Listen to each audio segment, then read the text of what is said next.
welcome back to my channel. Today I'm here to film an Empties video for you guys.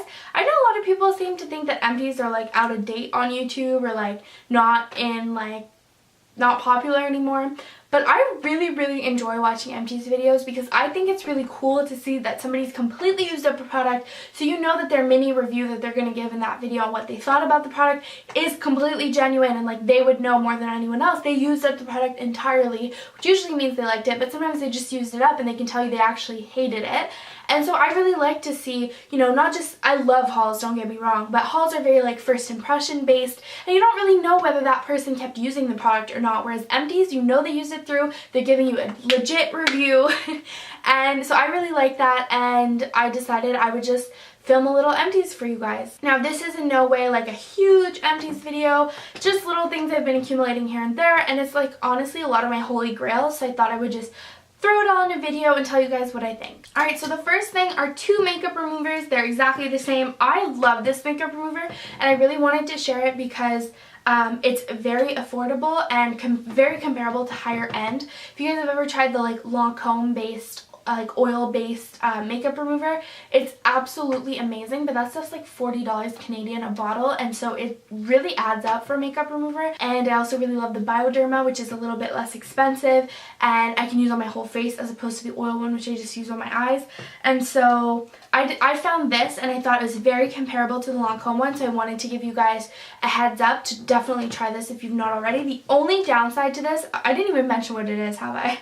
It's the Skin Makeup Remover by Sonia Kashuk. So the only downside is that it's only available at Target. Now a few years ago when Target was in Canada, this was no problem because you could get it there, and I had like stocked up on like a bunch of bottles because I knew that I loved this stuff so much. But guess what? I've now run out, and so I'm on the hunt for a new makeup remover. I do usually pick up a refill when I'm in the States because I do go a few times a year and I forgot to do it last time I was there. So as of right now, I'm kind of looking for a replacement. I've been testing out the Sephora brand one that's like blue, and it's not bad, but I don't know if it quite lives up to this standard. So if you guys have any recommendations, please leave me a comment down below for makeup removers. I know some of you guys, it's important to know that it is oil-based. Some people don't like oil-based eye makeup removers or makeup removers, but I only use this on my eyes and I find it very effective for the times where you have a lot of makeup on, especially false lashes with glue. It really helps to break down the glue and you don't have to tug at your eyes as much. The next thing that I finished up are three. I think I actually just finished a fourth one as well, of the Anastasia Beverly Hills Brow Wiz pencils, and I have two in the color taupe and one in the color blonde. I switch over to blonde in the summer because my eyebrows do kind of like lighten up a little bit when I'm in the sun a lot, and then taupe is my like winter fall kind of shade. And so I finished those up. You guys know this is one of my staple products. I absolutely love the Brow Wizzes. They're perfect for me. They fill up my brows. I can either do like a really full-on like completely filled out brow if I want to, more on the heavy side, but I can also just like fill them out very lightly if I'm just looking for like a quick like on the go pick me up for my brows kind of thing. So I love that the little head on this is so small and you can be really precise in the application. It also wears really well from my experience. I do use it with brow gel, but I've never had any issues with it moving around or like bleeding out like some other ones do. The next thing I finished is a Stila Stay All Day Liquid Eyeliner Pencil. I go through these like really quickly. This one, the little thingy inside actually broke, and so it just stopped working basically, which really sucks because I knew there was like quite a bit of product left and I couldn't do anything about it.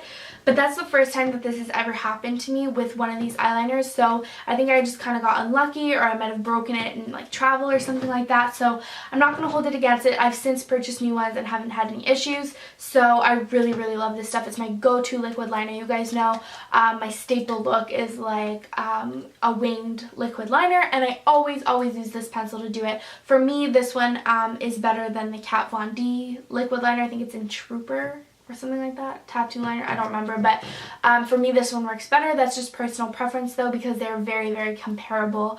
I would say maybe get like minis of both of them and see which one you prefer because they're very similar. And then there's like the Team Kat Von D and there's the Team Stila, and I'm on Team Stila. No offense to Kat Von D, I love a lot of her products. Next thing I finished up is something different. It's the L'Oreal True Match Lumi Cushion Buildable Luminous Foundation. I actually really enjoyed it. It's one of those that has this like top cushiony part, and then on the bottom it comes with like, try not to dig my nail in here.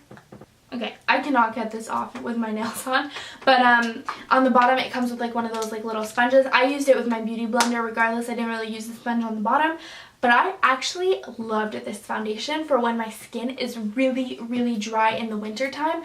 This stuff did like miracles for me. It glided over my dry skin. It was amazing. I would say if you have oily skin, this is going to move around way too much and you're probably not going to like it. But for any of you with dry skin, I would definitely recommend it. Now, my only and big downside to this product was that I liked to use it in the winter when my skin is dry.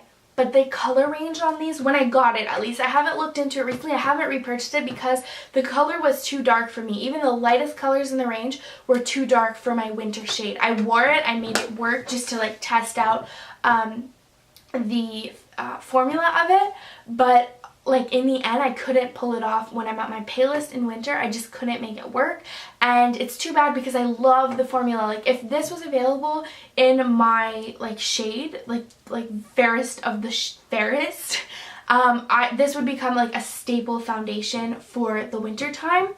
But the color range for me isn't enough. It doesn't go dark enough and it doesn't go light enough, so it leaves a lot of people out. If you fall in the middle on the skin tone spectrum, I would definitely recommend this. The only thing is that it is quite expensive for the amount of product you get in here. If you compare like prices, this is almost like 25 Canadian dollars, and like high-end foundations start at like 40 to 50 range. So for not that much more money, well yes, some of them it's going to be double, but like you get like half the product. Like this is 0.51 ounces, and most standard foundations are 1 fluid ounce. When you compare that, it's the equivalent of having, like, you're basically, if you had 1 fluid ounce of product in here, it would be paying like high-end prices. It would be $50 for a foundation. So in terms of like price, I don't think it's reasonably priced for the drugstore. However, I do think the product that you're getting is like a higher end quality, but it's not okay that there are not like the right color ranges available if you're going to charge that price for a drugstore foundation. So I mean, I would say weigh your options. If you have a high-end foundation that you really like, this is basically within that same price point, and it's a great foundation, but you kind of have to see like where you're at with, you know, how much money you want to spend, and then where you are on the color spectrum. That'll play like a big role in your decision, I think. Unless they've added new colors, then great, I will definitely check it out. I believe, now that I'm thinking about it, that I did an entire worth the hype or like foundation review on this foundation. So if I have, definitely check that out for more information. I've already blabbed on about it a lot, but if you want a more in-depth review, I have that up on my channel, I'm pretty sure. And the last thing that I finished up was actually an Urban Decay All-Nighter Makeup Setting Spray, the long-lasting one. As you can see, this is the old packaging. I do have a new one in the new packaging that I just started, but this stuff is absolutely incredible. I actually have a Worth the Hype coming up, or it's already out. It's gonna go up like around the same time as this video, so if it's not already up, check back for my full thoughts, like a detailed review on this product, because spoiler alert, it's amazing, definitely worth the hype. But I would check out that video to get like my full in-depth thoughts on it. But yeah, I finished this up and I bought another one right away. I have backups usually of this because I can't be caught on a morning and just run out of my Urban Decay All-Nighter Setting Spray. I would be pretty screwed if that happened. So that is it for this Empties video, you guys. I really hope that you enjoyed. If you guys are not like sick of Empties and you don't think that they're completely out of date, give this video a thumbs up and let me know in a comment that you want to see more, because I really enjoy filming them and I really enjoy watching them. So I hope that you guys do too. If you guys rather see something else, you can also leave that in a comment and I'll take it into consideration when I'm filming my next video. I love you guys so much. I hope you enjoyed these fall videos, and if you have any suggestions, definitely leave me a comment down below, and I will see you next week for an all new video. Bye guys!